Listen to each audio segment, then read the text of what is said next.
I really enjoyed our family trip. When we were at the water park, I did need to do a few hours of work, and my son was like, "Ma, why are you working?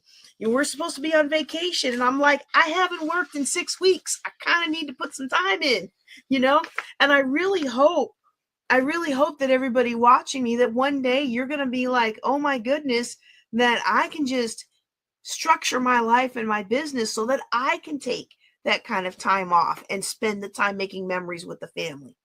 I've had a lot of weirdness of health wise, and I just remember that health and strength is not promised. Tomorrow is not promised. Even if you're alive, you may not have your health and strength. So I'm going to make the memories I can make while I'm able to make them. And so if you've been listening all this time, I want to thank you for listening about my family travel. And now I'm going to take a quick drink here and mute myself and take a quick drink. And then I'm going to reset so that I can answer some questions. And we're going to talk about top 7 ways to make an extra $1,000 a month. We're going to talk also about the rental car scams. That you may have seen my video on this already, but I did promise I would talk about it on a Thursday night, and I don't think I ever did. And then we're going to talk about the rental car scams, and then we're going to talk about some new job scams, which I think we talked about last week, but I want to make sure that we've covered them all. Yes, we did talk about last week, so I'm not going to talk about those today, okay? But every time I turn around, there's another scam coming out. So we'll talk. We got plenty of scams in the queue for me to share with you, all right? If you have a question, go ahead and while I'm getting something to drink, real quick, if you have a question, go ahead and drop it in the chat, because I want to answer every question that you have, and I have a list of questions here. And we'll do that after we do the top 7 ways to make an extra $1,000 a month.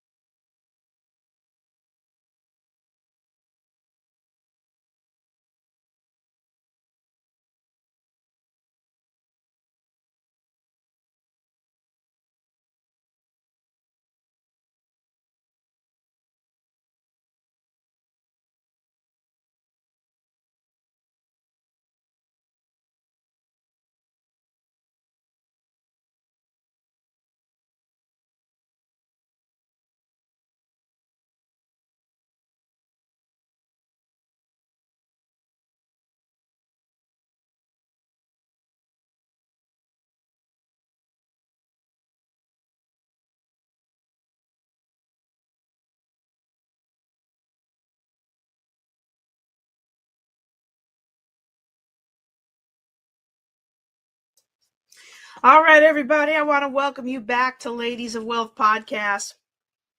If you're just joining us, we do our live classes on Thursday nights, and we turn them into the podcast that come out 2 to 3 times a week, depending on the content and how long we end up filming. If you like to get things raw and be the first to hear it, we encourage you to join us live every Thursday night. Our first Thursdays are always our Fireside chat, where I answer your questions with style and grace. This particular Thursday, I spent some time talking about our summer travel. I usually like to summarize our travel when I get back from the summer break. And then we're going to talk about some Q&A that you have. Our second Thursdays are our 7-figure business building. We look at how to add multiple streams of income to your life and keep them aligned with your life so they don't take over your life. Every 3rd Thursday, we talk about real estate investing, which is one of my favorite ways to build and maintain wealth.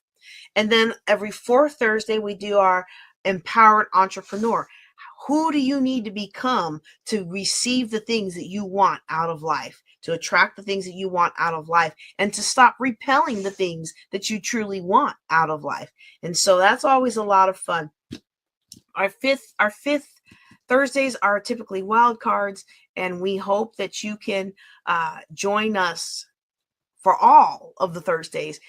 We are going to be better about getting earlier. We are going to be better about being earlier in the day. This one, it took so long for that video to compile with all the family travels. I didn't account for that in my setup, so that was my mistake. But we want to welcome you back, and we're going to continue the thought that we had earlier, talking about the family travel. And now we're going to talk about the top 7 ways to make an extra $1,000 a month. Okay. So one of the questions that I have in here today, let me just see how many questions I have.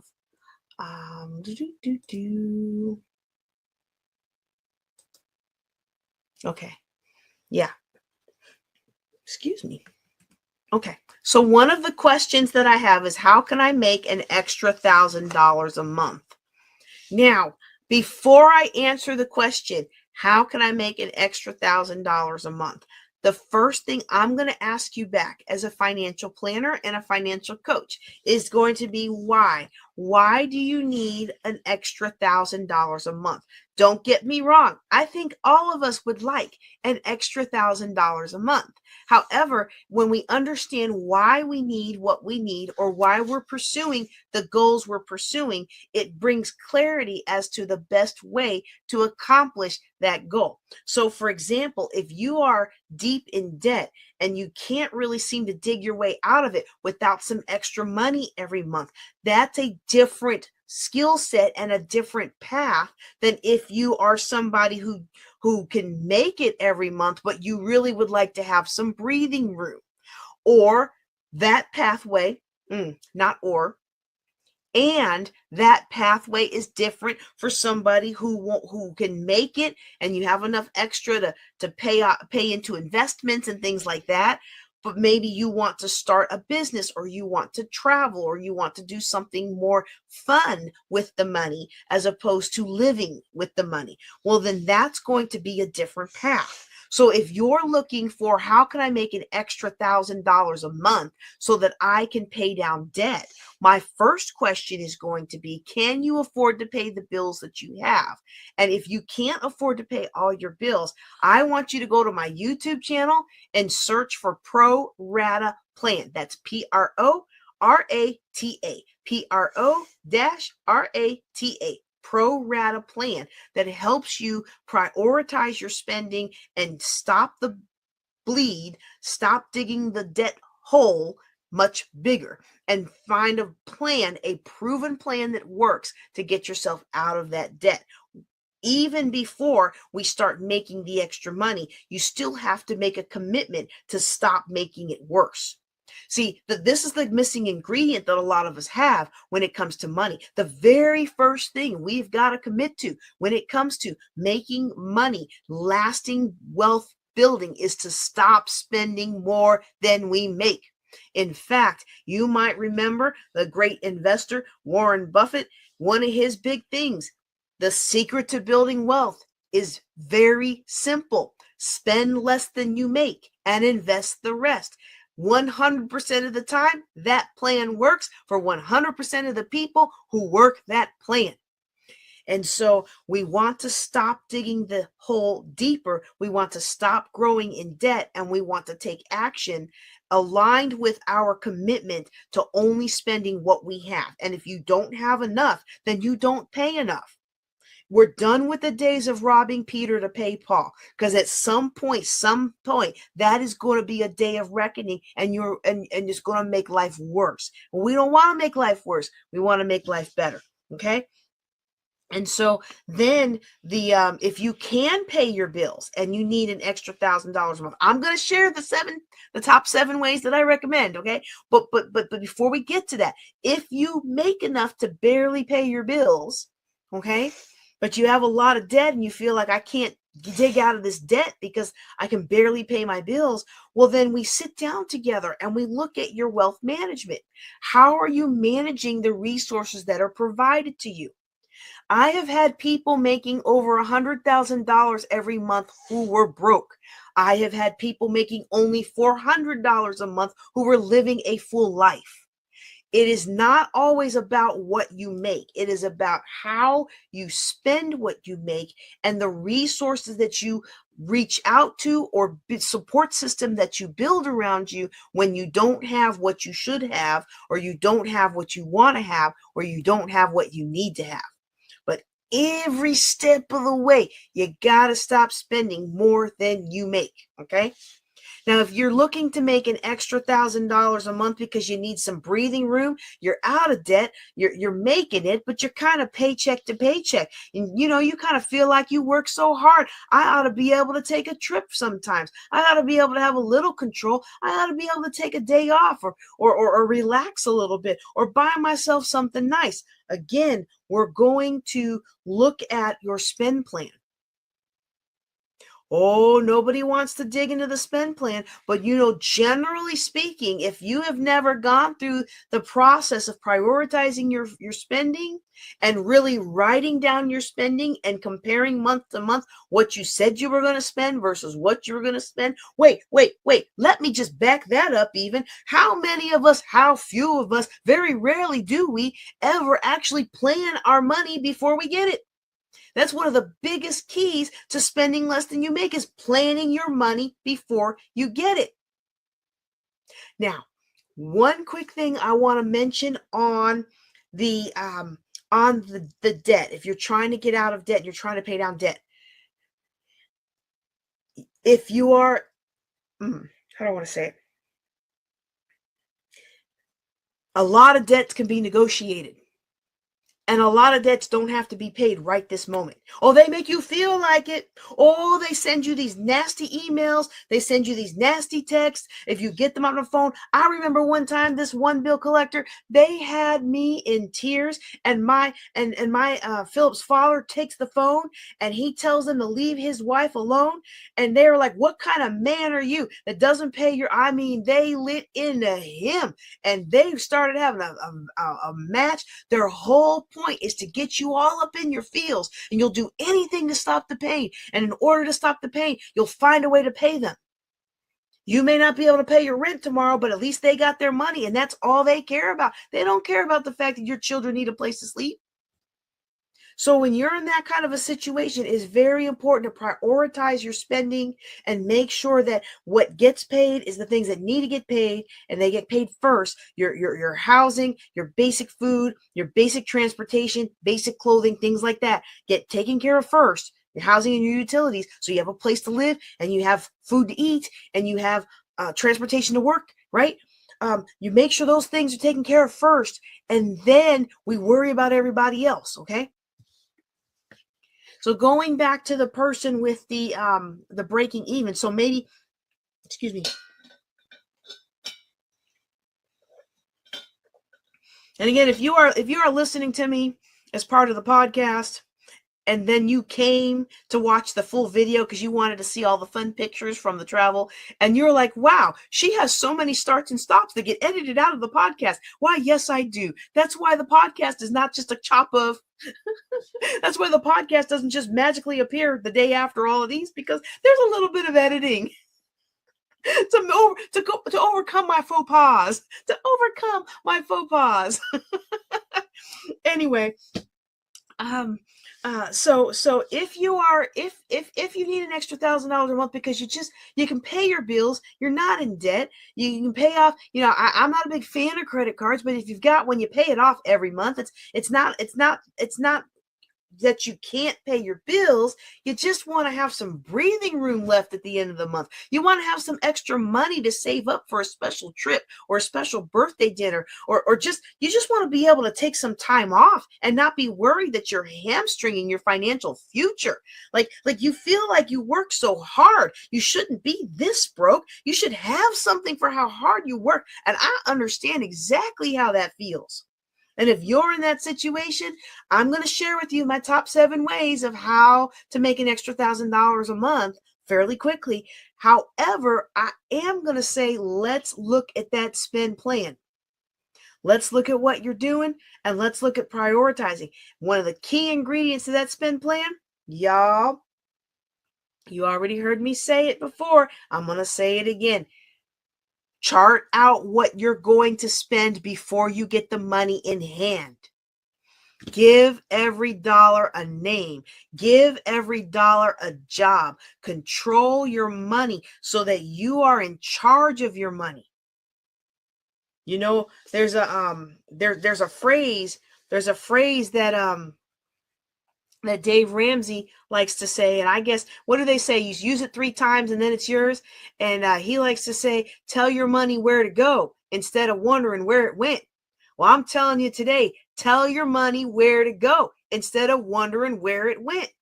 You tell it where to go before you get the money in hand. And it makes a huge difference in being able to free up other money so that you can pursue your dreams and your goals. Okay. Now let's talk about the people who are in the category where they're doing all right. They've not only can pay their bills, they live a nice life. They get a bison steak every now and then, and they have plenty of money that they are putting into investments for the future. They're investing 15 to 20% of their income. They're out of debt. They got adequate insurance. I mean, they got all the things done. But they're like, hey, I'd like some extra money in my pocket. You know, I've reached this part of my life. I'd like to travel more. I'd like to invest more. You know, there's different ways to handle that. Okay. And so a lot of times there are intangibles, and it depends on our resources, our health, our strength, our availability, our family commitments, our work commitments, our fill in the blank. Okay. And so, you know, if you're in that category, there's 2 things that I'm going to want you to consider. I'm going to want you to consider sitting down with me for a business consult. I actually have them out on my Calendly page, which would have been nice for me to have built a banner. It's calendly.com/JJ Conway. There's one out there that says, is this business right for me? And it's a quick consult. We sit down for about half an hour. We go through the business you're thinking about starting. I ask you some specific questions, and we underline areas that are this area represents strength for you, opportunities for you, and threats for you. And then we come to a conclusion on whether or not this is a good use of your time and money in the short term, in the long term. We also have another one that if you've already decided on a business, it's a 2-hour hands-on with me, where at the end of that, you have a whole business plan. Like, we can sit down and do that. But I don't want you going into business for yourself when you can't pay your bills. JJ, don't you know that being able to go into business for myself is going to help me get out of debt? Listen, Linda. If you have never run a business yourself, you are going to be amazed at how much it takes to become an entrepreneur and get your business up off the ground. I know everybody and their brother wants to sell you on this bill of goods that if you just take their program, if you just press their easy button, that you're going to be able to, you just take their course, you buy into their program, you buy into their platform, you're going to be able to push an easy button and spit out money anytime you want. Boom, boom, boom. Guess what? It doesn't work like that. The only people who got an easy button spitting out money is the people who are taking your money when you buy their course, buy their book, buy into their platform. And I'm not saying those things don't work, but when you can't pay your bills, that's not where your money needs to go. You do need to make extra money, but you don't need to take the time to get an entrepreneurial thing off the ground. Yes, this person did a testimonial. They made $100,000 with one of those easy things. They just had to pay $500 a month. You know, I got these ads on Facebook, not Facebook, on YouTube. And I started watching some of them just so I could see what it is they're offering and what it is they're asking. And I'm not going to tell you the product, but there was one of these that's like, oh yeah, we're going to have AI create this thing for you and you're going to be able to make all this money off this thing. And then they walked through, well, you know, if you upgrade, you get this. And if you upgrade this, and you upgrade this, and you upgrade that. And what they're telling you, if you read between the lines, is this free, amazing thing that's going to make you financially free is actually going to cost you about $1,500 a month. And if you would have brought that to the business thing for me, you wouldn't have been out your money, because I would have already analyzed it for you and told you this was not going to work the way you think it is. Not that it couldn't work, but if you didn't have the seed money to make it work in the first place, it wasn't going to work for you. Woo, I said a lot more than I meant to on that, okay? The other thing that I want to say on the category for people who, let me just say that again. I can tell I'm getting a little tongue-tied here. The other thing that I want to say on the category of people who have extra they want to make a little extra. They got their bills paid. They've got their investments going. They're good on that. They've got their retirement plans working. They got the proper insurances going. Those folks, there may be alternate ways to get to where you want to go. So for example, I have people come tell me a lot, oh, I want extra money so I can travel. I want extra money so I can go see the world. I want extra money so I can go here and go there. And I love that. I love to travel, so I'm all about it. Well, you might find that there are easier ways than starting a business to accomplish that goal. For example, I know somebody who was a colleague of mine in the military, and oh, you're kidding me. Oh, I gotta pause, y'all. Have we already been? Yeah, we've been an hour and a half. We were supposed to be done. Look, we were supposed to be done half an hour ago. Hang on.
Okay, good. We're back. Okay, so in talking about this category of people who want extras, I know somebody, excuse me, I know somebody who is a colleague of mine in the Air Force who's, oh, I shouldn't say that. Well, I already did. Okay, I know somebody who was a colleague of mine one time who their spouse worked for the airline. Is that the best place in the world to work? Well, it's not really the best place in the world to work, but you know what I am not saying this very well. I am so sorry. So their spouse worked for let me start over. I know somebody who really loves to travel. And rather than starting a travel business or earning extra money for travel, what they decided to do was his spouse worked for the airline. She worked the counter and did all the things. Well, with that job came free standby travel. And so they were steady gone.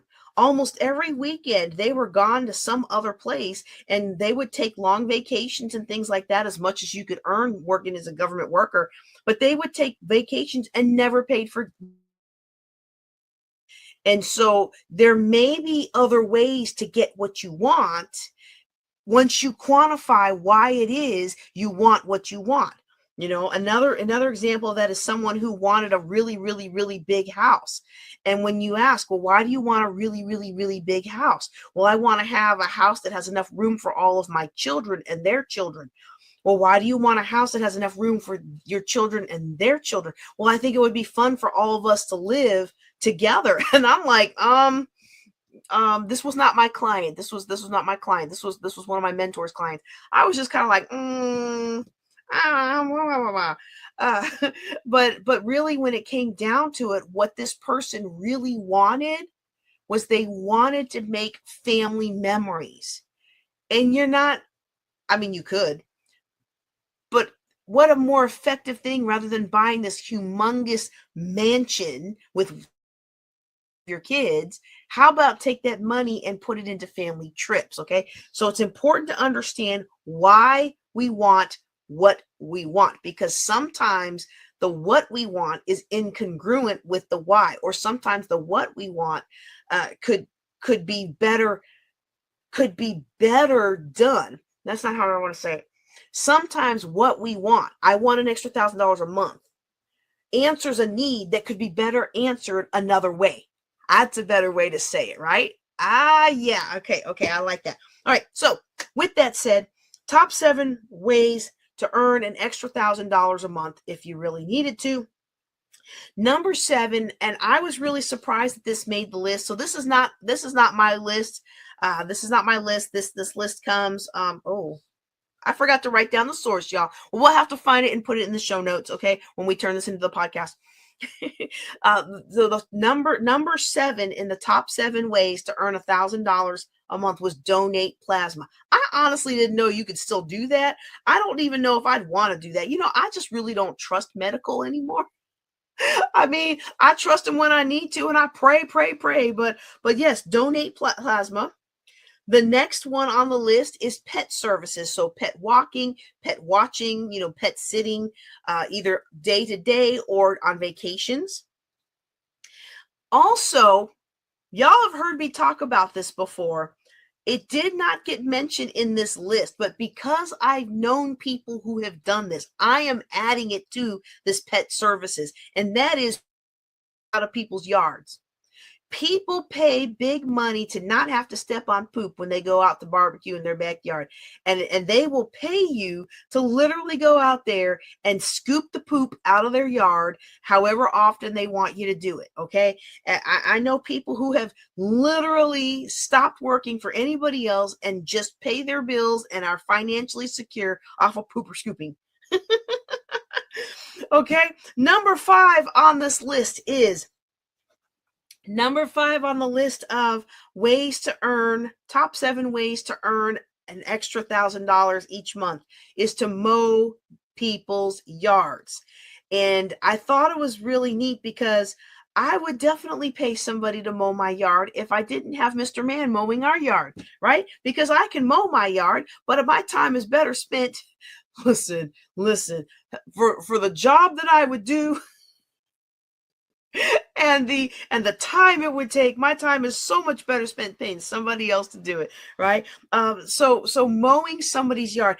Bonus if you use their equipment. Now that's even better. Like when you're getting started and you don't have your own lawnmower, bonus, hey, I'll use your equipment.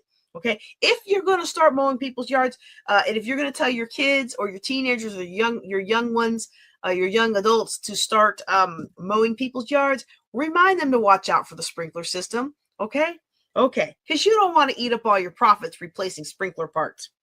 Number 4 on the list of top 7 ways to earn an extra $1,000 this month. I love this one. I would actually rank this a little bit higher, but it does take work to ramp it up to the $1,000 a month point, and that is affiliate sales.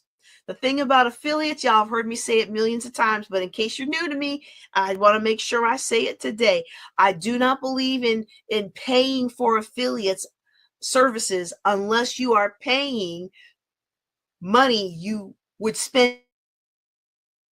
So if I am going to be an affiliate for Amazon, Amazon does not charge me to be an affiliate. Amazon has a free program. I go in there, I grab a special Amazon link, I post it on my page about what I'm about to buy or what I'm thinking of getting. Or have you all seen this? I post those kinds of things. Y'all see me post those regularly. You click on that link and you buy something from Amazon through my link, then Amazon gives me a couple pennies. Over time, those pennies add up to a nice little bit of shopping. Okay, that's what I use my Amazon affiliate for. If I worked it harder, it could be thousands of dollars a month. So I'm super happy that this ended up on the list. But what happens for a lot of us is we're like, oh, we're going to be an affiliate. And this person over here has a great affiliate program. I can sell their sneakers and keep and get 40% of the profit. All I got to do is pay $25 a month. All I got to do is pay $50 a month. All I got to do is pay $100 a month. But the products are so amazingly priced, they practically sell themselves. And practically sells itself. You better run, because that's code word for they're never going to be able to unload it. And don't you be the one that paid for it and then try to resell it. No, no, no, no, sir, no, ma'am. All right. But there are plenty of reputable affiliates out there. In fact, even my own courses have affiliate programs. My courses have affiliate programs. So when I sell a course, I have an affiliate program. And our affiliate program is currently 25%. So if you bring a friend into my class, you get 25% of what they spent on the class. And if you can't afford my class, guess what you can afford? You can afford to be one of my affiliates because it's free. And you could sell 4 people on the value of working with me and get them into the class. And now your class is covered. You know why I do that? I do that because I remember what it was like to be $800,000 in debt. And that's one of the ways that helped me get the education I needed to climb out of that debt. But if somebody wants you to pay to be part of their affiliate program, you leave that alone. You leave that alone until you have enough money in your pocket that the money you're spending on stuff like that is the money you would have spent at Pizza Hut or at the park or anywhere, okay? It's your fun money, not your bread and butter money, all right? Number three. You know what? I don't know about this one. I hear people talk about it. I don't know but one person who's actually done this. And number 3 on the list of how to make an extra $1,000 this month is online tutoring. Online tutoring. And the person that I know who did this, she was an English teacher to students in China. And so that worked out very well for her, but I'm surprised it ranks so high on the list.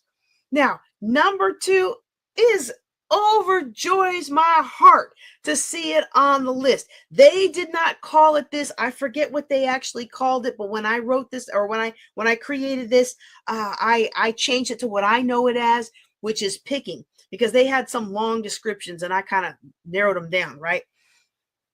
What picking is, for those of you who don't know, picking is where you find things at a discount and in consignment shops. You can find them in storage bins that have been abandoned. You can go to yard sales. You can scour eBay or even Walmart clearance lanes. Any place where there's products that have been overlooked or they've been overpriced and now they're being dumped at a super low price. You grab those up, you pick through the bad, you resell the good. That's why it's called picking. Like you get the big $2 grab bag, you go bag, and there's going to be at least something in there that you can resell for $5 to $10 to $15 to $20. Well, you rinse and repeat that and it makes a lot of money. Doesn't sound like it makes a lot of money, but I'm going to tell you right now, I got out of $120,000 of consumer debt. About 120,000 of that 800, that 845-ish, whatever it was mostly real estate debt. But that first 120 was consumer debt. And I did, I'm not ashamed to name the names, okay? But your mileage may vary. Clearly, I don't do them anymore. So don't take the names to the bank. But I did Avon. And I found that, every campaign I could make about $100 for about an hour's worth of work. I did Mary Kay, which worked really well. I didn't run it like a business. I just gave people sales. And so I had the sales and I was the only Mary Kay independent consultant in my church. So everybody bought from me at a discount instead of their old friends who were charging full price. That was great. That wasn't a business, by the way. I found that out when I moved to another market that had like 3 Mary Kay ladies. Independent beauty consultants in that same church. I found out that wasn't a business, but it helped me. It provided me my makeup and my skincare. Okay. I didn't make money, but I made enough for my makeup and my skincare and my Bella Valera perfume. Okay. So Avon, Mary Kay, and picking. Yes. Pick the dollar store, the consignment store cast-offs. I would go and grab that stuff and I would pick through the things that didn't sell that the consignment store was trying to get rid of, get through the thrift store. They had the little colored things that, this month, all the red tag stuff is on 50% off and this week, This week, all the red tag stuff is 50% off, and all the yellow tag stuff is 75% off, and all the green tag stuff is 90% off. You better believe I would be in there getting all the green tag stuff. And you know what I would do? I would turn around and take it to the consignment store. I wouldn't buy raggedy stuff. I would buy stuff that was steeply discounted, but it had a good value that I could make a spread. Because if you drop off, if you drop off $100 to $200 worth of stuff, and each one of those is like cost you $1, but you can sell it for $5, well, that $100 worth of stuff turns into $500. And we don't think it's much of anything, but man, I was steady in that base thrift store and the other consignment stores in town. Oh, I'm gonna tell you right now, between those three things, that's how I got out of the first $120,000 of consumer debt. So I'm super happy that is number 2 on the list, picking. All right, number 1 on the list. This is something I haven't done, but I'm very much a user of these services, so I know they work.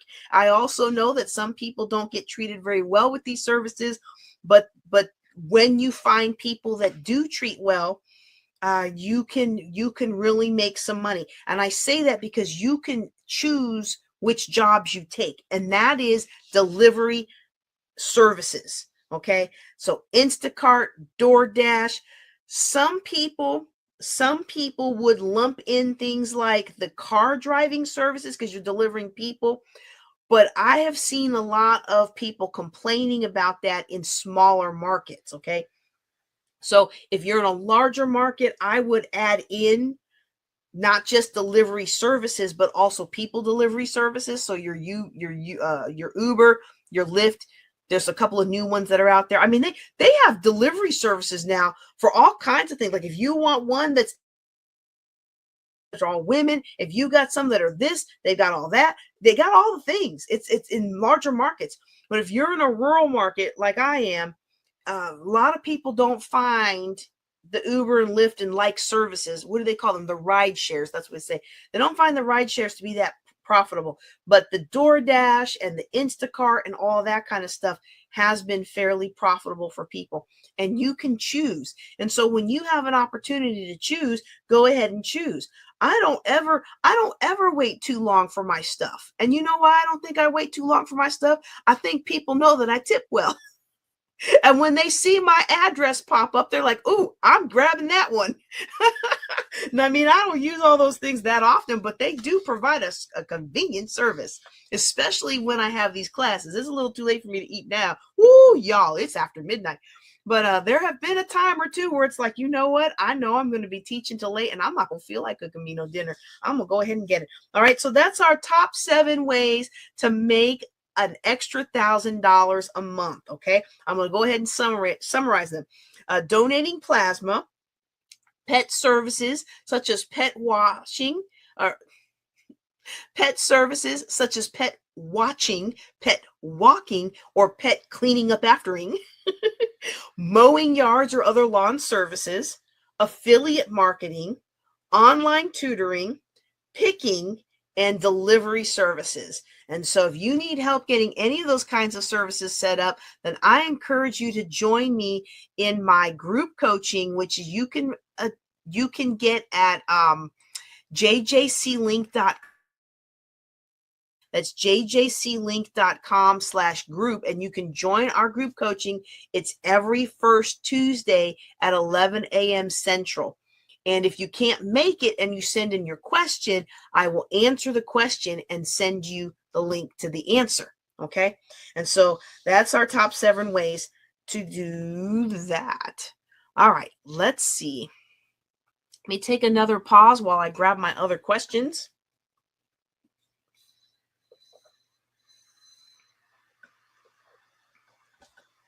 Okay.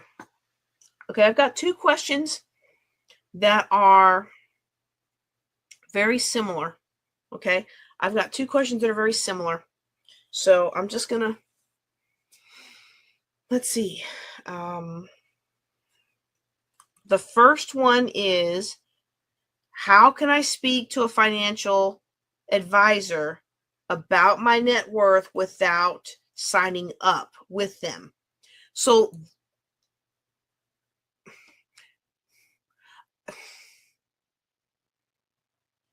I think what they really mean is, I want somebody to go over my stuff with me, but I don't want to have to open up an account at their bank because banks do have financial advisors. I don't want to have to buy my insurance through them because some insurance providers will provide financial advisement. I don't want to have to use them for my wealth management or my investments, because just about every investment house has a financial advisor. And almost every financial advisor will put you into investments. Those aren't really the kind of people you want to be working with anyway. Now, if you can't afford financial planning, then you start with the free, if that's all you can afford. But net worth is not that difficult. Net worth is what you own minus what you owe. And I remember a guy that was like, well, I own not own. I control $1 million worth of real estate. Okay, you control $1 million worth of real estate, but how much do you owe on that? And y'all, because he had bought at the top of the market, he actually owed more than $1 million on his $1 million worth of real estate. That's a negative net worth. We have property, and we think that makes, being a homeowner makes us fantastic. And it can grow into that. But when you first start off, most of your mortgage is going into interest payments. Okay. So when it comes to talking about net worth, this may not be the question they meant to ask. When it comes to talking about net worth, it's really, what do you own versus what do you owe? And I might have this $500,000 house, but if I owe $450,000 on the house, and then I have this nice highfalutin car, but I still owe $50,000 on the car, I'm net worth zero. I'm worth nothing. Now, being worth nothing isn't always bad, okay? Because when I got out of over $800,000 of debt, I retired from the Air Force in November of 2020, and in November of 2020, my net worth was zero. I had never been so happy to be worth nothing in my life. If it hadn't been the middle of COVID, we would have had a JJ's Worth Nothing party, because I finally wasn't negative net worth. Excuse me. Okay. But I think what this person really wants to ask is, how can I find somebody to sit down with me and go through my finances and help me get on a path where I want to go without me having to buy stuff through them? And so in that case, and honestly, any case, if you can afford it, I really don't like people to go to the advisor at their bank or the advisor in their insurance company. Now, I'm not saying the advisor in your insurance company is necessarily bad, and I'm not saying the advisor in your bank is necessarily bad. There's goods and bads everywhere. Most of the time, those people are going to filter you through products that are owned or paid by the people who pay their paycheck. And if they work on commission, then there is a motivation for people to steer you into investments or steer you into insurance products that actually aren't that great for you, simply because that's who pays the biggest commission. And with the bank ones, I have found that the investments that I did back in the day with the bank advisors, they weren't very good. They weren't very bad, but they weren't very good. And so what do I recommend? I recommend that you find a fee-only financial planner. And because so many people call themselves fee-only financial planners, I'm going to even further recommend that you look for one that calls themselves a fiduciary. The funny word fiduciary means that when you come to that person for financial advice, they are legally bound to give you the advice that is in your best interest. It's also a code that people who hold the mark of certified financial planner abide by. They agree to abide by that code, that whatever my client wants or needs or is facing, my advice to them is going to be in their best financial interest. So it's not necessarily going to make me no commission, but it's not going to be based on who's going to give me the best commission. It's going to be on the client. And that's the kind of person you want to sit down with.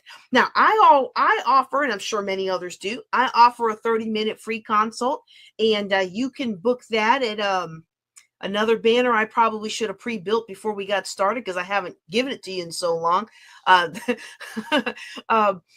Calendly.com/JJ Conway. You can look on there, and one of them's going to say discovery session. And in that discovery session, 30 minutes is really enough time. If you'll be honest with me and tell me what's what. All right. You tell me what's what, I'll tell you what, and we'll get it done. All right. 30 minutes is enough time to really go through it and say, okay, here's what you're looking at. Where are you trying to go? Okay. Here's where you're trying to go. Here are the different vehicles and avenues and plans we can try to get you there. Now, is it going to be complete in 30 minutes? Well, of course not, because I'm not going to know your risk tolerance very strongly. I'm going to know what you tell me, and what you tell me may not actually be true. I can't believe I said that. Oh, I said it. Yes, I did. Working with you over time, I'll begin to know the real you, not the you that you portray yourself to be. But if you'll be honest with me, we can get a lot done in 30 minutes. Yes, we can.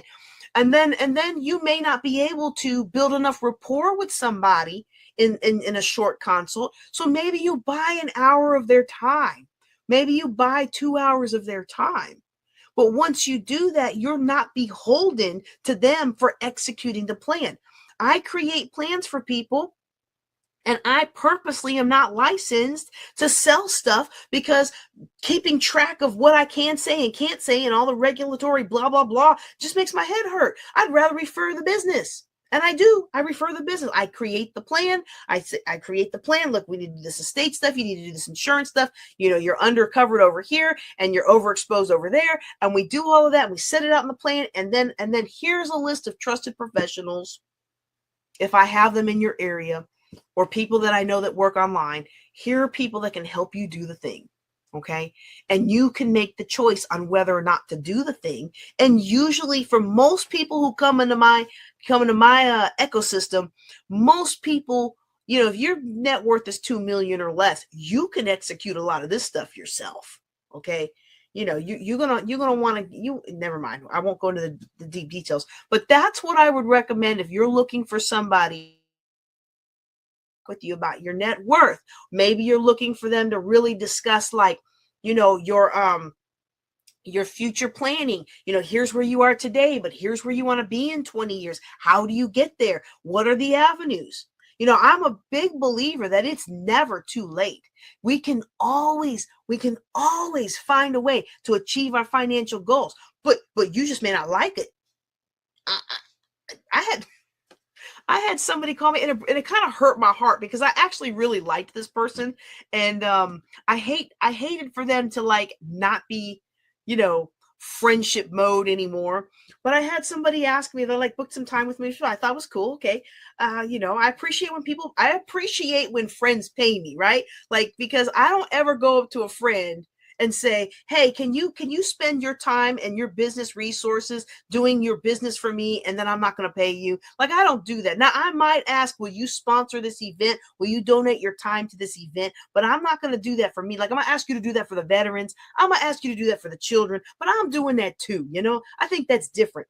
But I always appreciate when friends come out the gate with payment. And you will know, if you are one of my friends, you already know, and I hope you vouch for me in the comments, that I usually ask, hey, can we do this thing? Can we do this? And how much would it cost? I always put that in there, so I'm not trying to ask you to hook me up, although I hope you will. I'm not asking you to do me a favor, although I'll take it. I'm trying to come correct on that. All right. And And so they paid me, and we sat down, and they were like, well, I want you to teach me how to do this thing. I'm not going to name what it is, because if that friend is still on my listeners list, I do not want them to be embarrassed. Okay. But I want to do this thing, and you're really good at teaching. You taught me a few years back about doing this thing. Okay, well, what have you done on that? Well, I just kind of want this to come to me. I want the business to come to me. I want the money to come to me. Okay, but have you made phone calls? I don't want to make phone calls. Have you walked the streets? I don't want to walk the streets. Have you blah, blah, blah, blah, blah, blah, blah, blah? No, I don't want to. I don't want to. I don't want to. I don't want to. And I'm just like, and then finally at the end, we didn't even finish the whole session. I was just like, if you don't want to work, I can't help you. You don't have enough time for the easy ways. See, if you're in your 20s listening to me today and you want to put $100, $200, $500 a month into the stock market right now and do that every month until you get older, even if you stop it after about 10 or so years, you are going to be financially better off than just about everybody else simply from the power of compound interest, the time value of money. But if you are like me, if you are in your 50s or older, you don't have time for that. You got to be aggressive and get out there and work, or pay somebody to do it for you.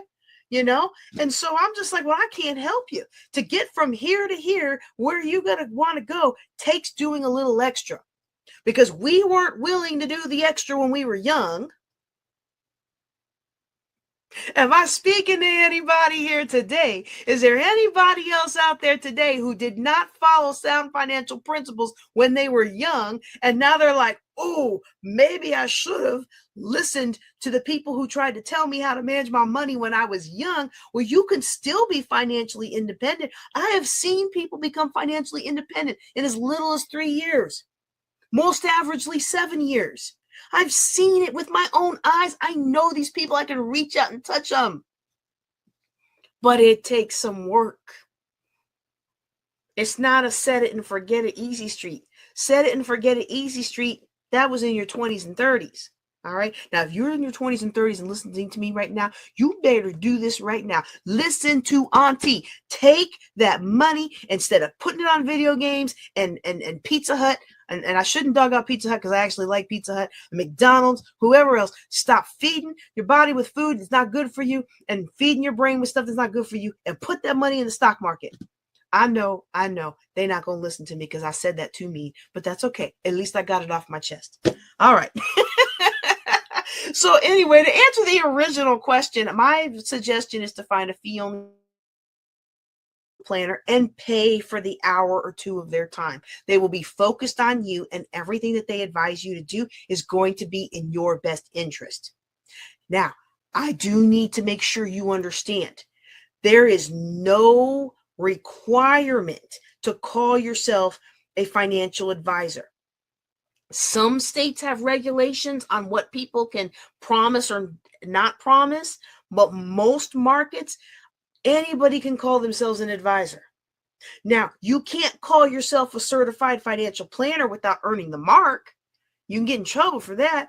And you can't represent certain things if you don't have the licensing to do those things. Like, I cannot sell you insurance. I cannot sell you securities. I can tell you, go over here and set up your own account and do it that way.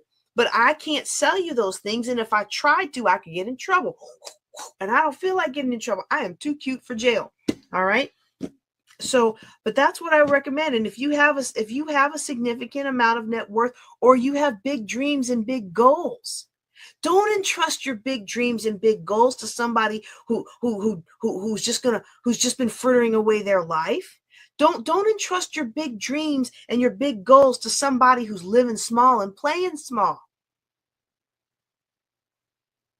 Don't be penny wise and pound foolish when it comes to your money. Get the proper experts on your team. Get the people who've been there, done that on your team. Get the people who went to school for a year on your team and who have been practicing for y'all who've been practicing for 20-something years on your team. I might be talking a little bit about myself and other people like me. Get us on your team.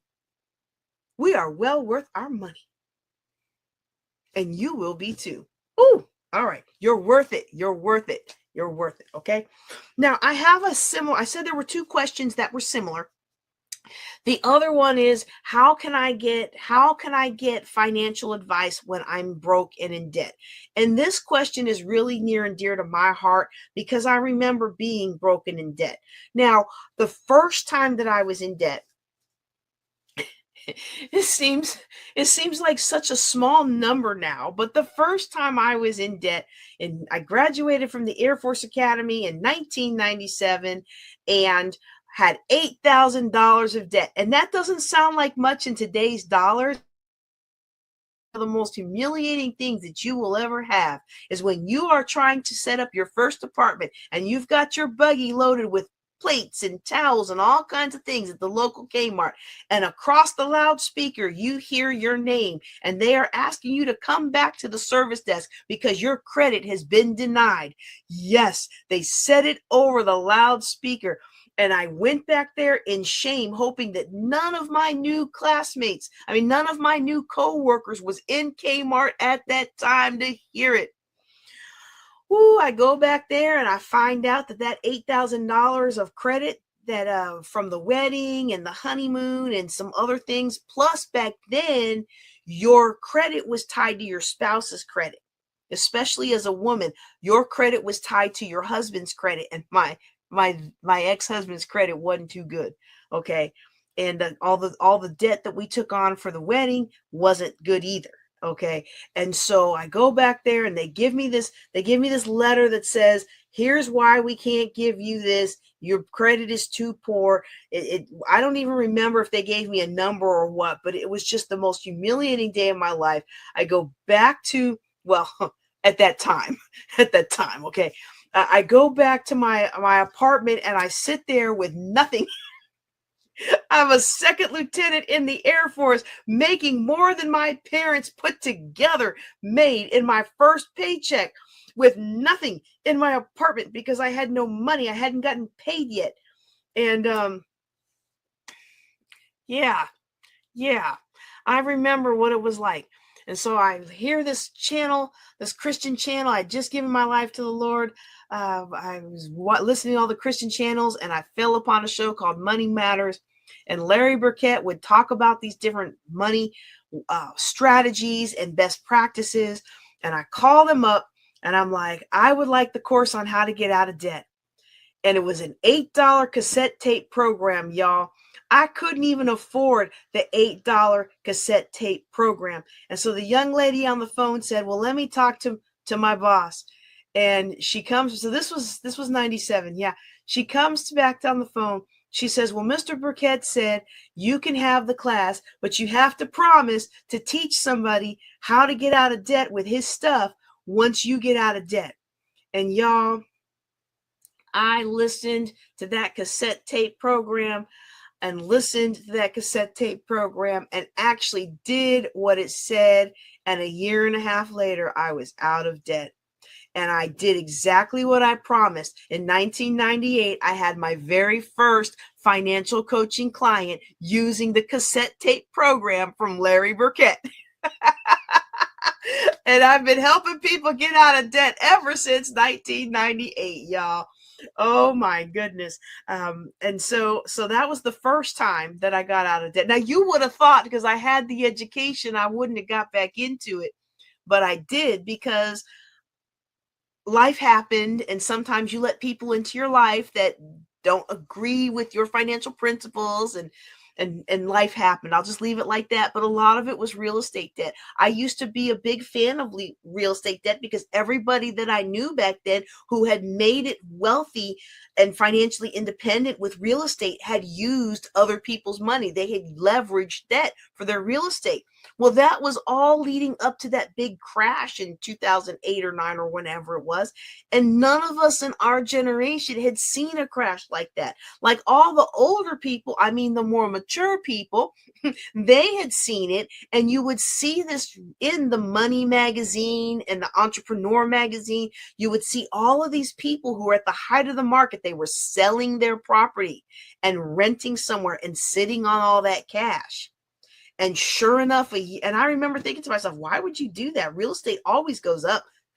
No, no. I found out the hard way that real estate doesn't always go up. And because that year, the real estate market crashed so hard. I had one property that we paid 405 for, that at the end of the crash was only worth 180 and still hasn't come back up to 405. Still. This is what, 2025? Yeah. So it hits hard, and those people who sold at the top of the market, they sold their property for 500,000, 700,000, turned around and scooped up even bigger properties for 100,000 or 200,000. They had seen this before and they were prepared, but I wasn't prepared. And so not only was I not prepared, but I various entanglements and things like that.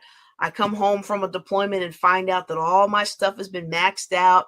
And yeah, I was one of those, I use credit responsibly, so I don't have to worry about it. You do have to worry about it if other people have power of attorney over your affairs when you're in the military or otherwise incapacitated. Okay. So anyway, not to have a sob story or anything, but the second time I was in debt, I knew the basics of how to get out of debt, but the sheer numbers were just overwhelming. Like hundreds of thousands of dollars. I never made the connection between the $8,000 when I graduated from the Air Force Academy and the $800,000. The $800,000 12 years later. Something about these eights, y'all. Anyway, we not going into 8 million. We're not going into debt again. So that's not going to happen. We're not going to keep adding zeros to that mistake. But yeah, I didn't know how to attack that big of a number. And I attacked the consumer debt. It took me about a year to attack the consumer debt, 120,000 of consumer debt. And I already told y'all how I did that. And if the podcast broke, if the podcast cut line was where that's at a different episode, I'll just summarize. I did Avon, I did Mary Kay, and I did picking, which was reselling, finding deals at yard sales and storage sheds and other places where consignment shops grab bags and things like that, and then reselling the good stuff. Okay. And so that's how I got out of $120,000 of the consumer debt. But just what do I do with all these properties? All these properties are upside down and the market is redonkulous. How am I going to make money without going into more debt? And in that case, everybody's got a program to sell you. Everybody's got, they've got a course and they've got advisory service and all these things. But I'm like, I don't even have $2. I bought my son one toy for Christmas that year, a dollar store car. You know what the dollar store cars do? They break after you play with them for like 10 minutes. And I remember when that wheel popped off of that car and I just cried and cried and cried. Give my son. I was making six figures, but I was $800 and something thousand in debt. And by time you pay for your house, and as a single mom, I was paying for daycare and paying for extra daycare because the military don't care that you're a single mom. You got to be at work or you going to jail. And I was trying to do all these different things, and it just felt like it wasn't enough. And then this is all I could do, and that fell apart. And I didn't care how good your course was going to be. I was not paying for it. I needed something that was going to work. And I knew the principles from Larry Burkett, but I didn't know how to use those principles to attack such a big debt of properties that I could not unload. It's not like I could just, keep doing that. What I did, it was going to be another 8 years before I got out of everything if I could do that. But these were properties and I wasn't the only owner on the properties. And I'll admit, I'm going to admit it right now. Don't you do this. I got irritated. Like, I shouldn't have to pay this. Have you ever delayed your goals because you were like, I shouldn't have to? Yeah. I would have been, remember that JJ's worth nothing party that I didn't have because it was during COVID when my net worth crossed from negative to positive? That JJ's worth nothing party would have been a lot earlier if I hadn't got all attitudinal and in my feels about I shouldn't have to. Anyway, so if you are in a situation where you don't have any money and you really, really need help and you need somebody like me to come along, that's what these classes are for. You can ask your questions at no charge. You can go to ladiesofwealth.com and you can ask your questions on the podcast. You can come alongside and you can join me in the group coaching program. And when you join me in the group coaching program, you get access to me. You know why so many high earning mentors offer these kinds of programs? It's the same reason that Dr. Fraser taught us to give out our phone number. It's because he said people don't use it. You think that people are going to go in and they're going to waste all your time and they're going to tie up all your energy, but people don't utilize the gifts that are right there in front of them. People don't appreciate the gifts that are right there, and they hardly ever follow up. They hardly ever call.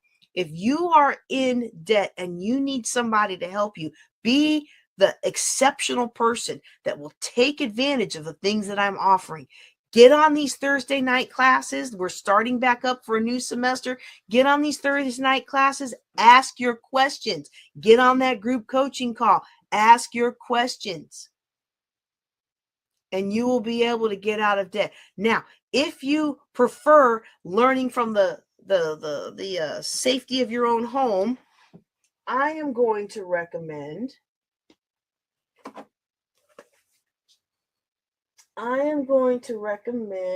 oh, I must have taken it to my office. Okay, I am going to recommend these two books, but I also am going to recommend, let's see, wait, that goes here. I don't know if y'all could see that. Y'all see that one? That's my new book I'm working through. It's in German though. Or I do a book study with you. Your Money or Your Life, which I think I took to my office. I should buy another copy to keep in this office. Of course, half the part of setting up the office downtown was to get my stuff out of here. And I was like, no, I need more of it. Okay, yeah. And then the How to Manage Your Money by Larry Burkett is still a wonderful book. And I wish I could recommend my book, but it hasn't been published yet. I was like, I got all these books. I've written 13 books, y'all, and I don't have, well, I had Fix Your Money, Find Your Honey, but we pulled it because times have changed. And I might put it out there because it's got, it gets requests. But like, that's the only actual money book I have, like, that actually steps you through how to get out of debt. And so I was like, we need to do a new one. So hopefully it'll be here before the Power Networking Conference. But I'm going to recommend that you start with these two books. And I have a version of this. I have a class on this. And if you go and buy my book, which is in my office instead of here, my downtown office instead of here, if you go buy the book, I'll give you the class for free. You go buy the book, you send me your receipt of my version of Think and Grow Rich, and then I will send you the class for free. This book right here is going to help with your mindset, which you say, well, I need money, not mindset. But this is going to go into how to overcome the mindset that comes along and rides behind not having enough money, okay? And then again, the Larry Burkett Managing Your Money series, which I don't know why I don't have it here. I have a bunch of them somewhere because that's the book I give people when they get married. That one and His Needs, Her Needs. Those are the two books that I give people when they get married. If I feel like they'll read it. If I feel like you're not going to read it, I'm not going to waste my time and money because Larry Burkett's not publishing more books, but I bought up a bunch of them. I've got enough to last at least a decade of marriages. Anyway, and by then my book will be out, right? No, my book will be out hopefully this year. My money book, I've got a bunch of them, but my money book will be out. Okay, so utilize those things. What I utilize the free things that were offered to me, and I utilize the things in the library. Some of these books that I have, like this one, I didn't have the money to buy it. Your Money or Your Life, I didn't have the money to buy it. I didn't have the money to buy a lot of the books that helped me really learn how money worked and how to get out of such a large amount of debt. And so I want to encourage you to go to the library, go, you see the, beware of some of the free YouTube stuff. Unless they're telling you with real world stories, beware of some of the free YouTube stuff. Okay. And what else could I recommend? No, I'm just going to stop there. But here's the main point that I want to make with that. When you make a commitment to living on less than you make, the doors will open. Somebody will put it in your hand. Someone will put it in your lap. Somebody will open up the door for you. Someone will create the opportunity. When you remain steadfast, and this is the goal that I have, and this is how I'm going to live my life, you will be amazed at what doors open up. You will be amazed at what things turn out to be free that other people have to pay for. It's like the Lord created this universe that rewards your commitment with blessings. When you make that commitment and you stand by it when things go wrong and you don't have money to get them fixed. You stand by it when your business is having this issue, but you don't have the money to buy the tool or hire the people that'll fix it. All of these things are interconnected, and it's all about our energy and our commitment to ourselves and our financial future. And once you make that commitment, the resources will appear. In addition to me, I'm a great resource for you. All right. I hope that helps you some. And if you're the one that asked that question, or if you're willing to do the work, then you can go ahead and reach out to me, and I will add you to my group coaching. Absolutely no charge. I'll give you not forever though, because people don't value what they don't pay for, but I'll give you a free 3 months into the coaching program. Okay. All right. Let's see if I've got, I really should get going, but I want to do one more question. I had another question. What happened to my page? That must be the okay. Yeah. Okay. I know what I'm going to talk about before I go. All right. I have talked about scams. I know I've talked about scams. I talked about the rental car scam. And I talked about it, and I made a little short on YouTube. It's only a 2-minute video. I hope you'll go watch it. Basically, with rental cars, you not only need to make a video and log all the damage before you take the car off the lot, you also need to take video and document that there's no damage to the car after you're turning it in. Because what's been happening now is these rental car companies, they are allowing the car to be damaged, and they're going back after you because you don't have any proof that you didn't damage the car when you returned it. So make sure you don't just do a before video, but you also do an after video so that you are not held somebody else's damage and these crazy scams that the rental car companies are going through to ensure that they get as much money out of you as they can. Rather than fix their failing business models, they're just going to fleece the consumer. So you want to watch out for that. The other thing we want to watch out for, it's the beginning of the school year, and so I don't think our students are going to see this until later, but I want to tell you about it now. You need to watch out for these scholarships and grant so-called programs where they're going to help a student out. If you don't have enough money to make it through the end of your semester, these special grants and scholarships will help you make it. But really what they are check deposit scams with a whole new veil and veneer. What they're basically doing is they're like, oh, my friends have this program. We'll get your application. We need your bank account information. They're going to put money in. They're going to take money out. And when the dust settles, the bank's going to realize the money that was originally put in was fraudulent. And so then the bank is going to take that out of your account. Well, guess what? These people already took the money out of your account. And so now you're left holding the bag. And it can result in thousands and thousands and thousands of dollars of debt very quickly. A reputable scholarship or grant program is generally going to pay to the college itself.